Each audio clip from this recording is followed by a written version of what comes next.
Houzik National Investigation Agency NIA amadi Directorate of Revenue Intelligence DRI na thijin humjiliba Salai company asibu Haudorakpa mapu miyamna hiena khangnaraba Laiyengba Samarjit Ngasi Banglore gidamak Imphal thadoklaba yana leire hairi adubu nungtil pung ama taba fawbadadi Laiyengba Samarjit Imphal thadokidre TOMTV na fangba pawgi matung ina Laiyengba Samarjit na NIA gi courta MAKOK oina anaba ama leire haina application tharakhibaga loinana court na Laiyengba adu ayaba pirakhibani hairi NIA gi special judge ta tharakpa mahaki application gi matung ina Samarjit masamak Kokki laina makhal ama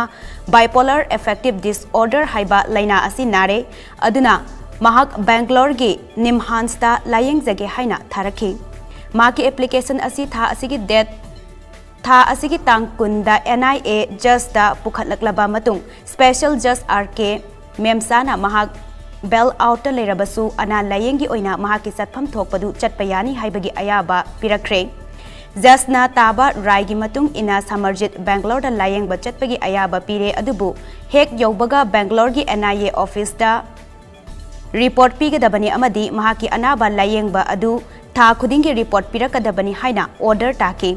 Samarjit haukiba March thagi tang anida jail dagi thadokibani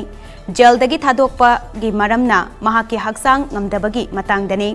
Samarjit na hauzik mahaki Kokki laina bipolar affective disorder haibase mood swing chatpa amuk harauba henba nungai tragana depression chatpa masabu laigumbani haidana khanba mawong yamna tambangam daba character chelakpana chingba hairiba laina asigi layongni Amaromda Salai da sel thadaruba miyamna MAKOK ta khud haplaga makoina thadaruba sel adu karam kanda fangani amadi karamba thausil tauraga fangani haiduna tanaba amadi hotnaba lepalaitre